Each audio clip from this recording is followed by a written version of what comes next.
Assalamualaikum warahmatullahi wabarakatuh. Yang terhormat kepada Ibu Hajah Siti Ratnawati MPDI selaku dosen mata kuliah Psikologi Agama. Kami dari Prodi Pendidikan Islam Anak Usia Dini, Fakultas Ilmu Tarbiyah dan Keguruan IPN Tegal.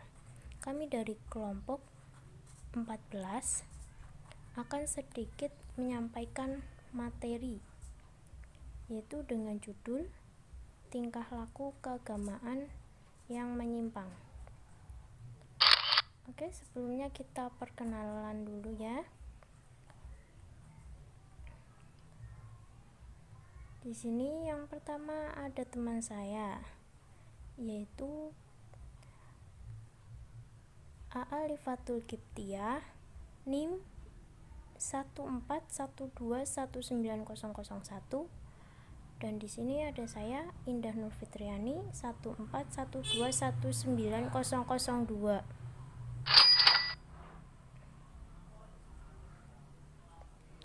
Di sini kita akan membahas tentang yang pertama, definisi perilaku menyimpang, aliran klinik, konversi agama, konflik agama, terorisme dan agama. Definisi perilaku menyimpang. Perilaku menyimpang ialah perilaku yang tidak sesuai dengan norma dan nilai yang dianut oleh masyarakat atau kelompok. Perilaku menyimpang disebut dengan nonkonformitas. Perilaku yang tidak menyimpang bisa disebut dengan konformitas, yaitu bentuk interaksi seseorang yang berusaha bertindak sesuai dengan norma dan nilai yang berlaku dalam masyarakat. Dalam kenyataan kehidupan sehari-hari, tidak semua orang bertindak berdasarkan norma-norma dan nilai sosial yang berlaku dalam masyarakat.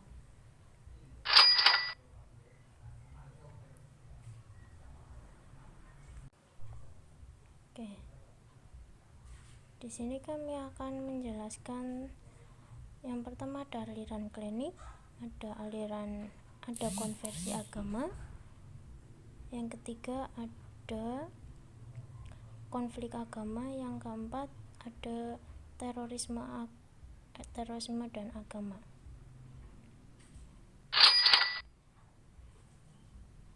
Yang pertama ada aliran klinik.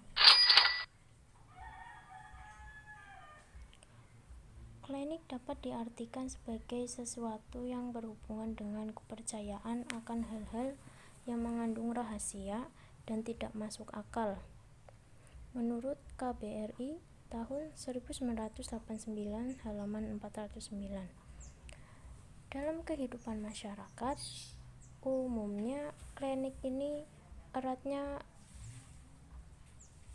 kaitannya dengan praktik perdukunan, hingga sering dikatakan dukun klinik. Dalam kegiatannya, dukun ini menggunakan guna-guna atau kekuatan gaib lainnya dalam pengobatan.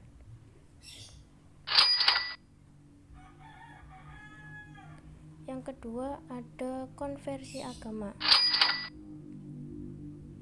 Secara etimologi, konversi berasal dari kata conversio yang berarti tobat, pindah, dan berubah.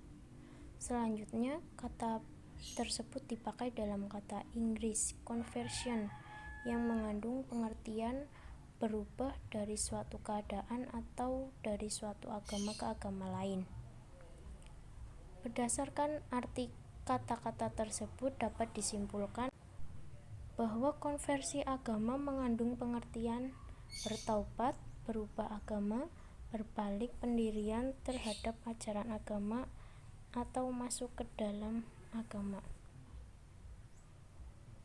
Sedangkan menurut terminologi, pengertian konversi agama seperti yang dikemukakan oleh Max Heyrich, ia mengatakan bahwa konversi agama adalah suatu tindakan di mana seseorang atau sekelompok orang masuk atau berpindah ke suatu sistem kepercayaan atau perilaku yang berlawanan dengan kepercayaan sebelumnya. Oke, selanjutnya yaitu materi ketiga, yaitu konflik agama. Konflik agama sebagai perilaku keagamaan yang menyimpang dapat terjadi karena adanya pemasungan nilai-nilai ajaran agama itu sendiri. Maksudnya, para penganut agama seakan memaksakan nilai-nilai ajaran agama sebagai label untuk membenarkan tindakan yang dilakukannya. Padahal, apa yang mereka lakukan sesungguhnya bertentangan dengan nilai-nilai ajaran itu sendiri. Selanjutnya, sebab dan pengaruh yang melatar belakangi konflik agama. Yang pertama, pengetahuan agama yang dangkal. Secara psikologis, masyarakat awam cenderung mendahulukan emosi ketimbang nalar. Kondisi ini peluang bagi masuknya pengaruh-pengaruh negatif dari luar yang mengatasnamakan agama. Apabila pengaruh tersebut dapat menimbulkan respon emosional, maka konflik dapat dimunculkan. Tegasnya, mereka yang awam akan berpeluang diadu domba. Selanjutnya yaitu fanatisme. Dalam kehidupan masyarakat, ketaatan beragama cenderung dipahami sebagai pembenaran yang berlebihan. Selanjutnya yaitu agama sebagai doktrin. Ada kecenderungan di masyarakat bahwa agama dipahami sebagai doktrin yang bersifat normatif. Pemahaman yang demikian membuat ajaran agama menjadi sempit. Yang keempat, ada simbol-simbol. Agama ditandai oleh keyakinan terhadap sesuatu yang bersifat antikodrati, supernatural, ajaran penyimpang, ajaran rutial, orang-orang suci, tempat suci, dan benda-benda suci. Walaupun agama bermacam-macam, namun komponen itu didapati sebagai agama. Yang kelima, ada tokoh agama. Sebagai pemimpin agama, dia mampu mengobarkan atau menetapkan emosi keagamaan pengikutnya. Yang keenam,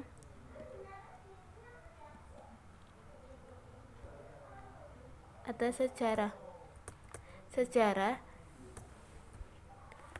adalah umumnya menimpas kasus-kasus seperti ini, kadang oleh pandangan yang ekstrem yang seperti penumpahan darah sering terjadi pada kasus sosial. Kadang-kadang muatan sejarah keagamaan itu lagi-lagi dimuncul hingga dapat menyulut terjadinya konflik.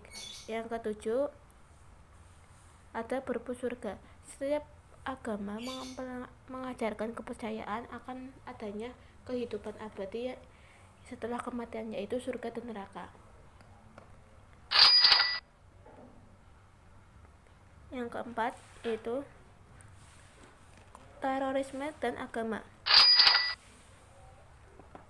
Adanya menyalip serangkai aksi keraksaan dan dalam bagian drama politik nasional yang makin carut-marut semenjak reformasi politik tergulir setelah terjadinya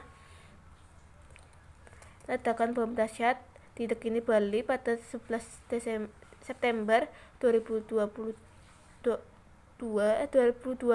yang menewaskan korban dari berbagai bangsa. Persoalan kedua, contoh aksi keraksaan tersebut dinisbahkan kepada teroris agama yang disebabkan pelaku keraksaan itu dianggap memilih agama sebagai motivasi untuk melakukan kejahatan. Bagaimana mungkin agama yang sedemikian rupa mengajarkan kedamaian, kasih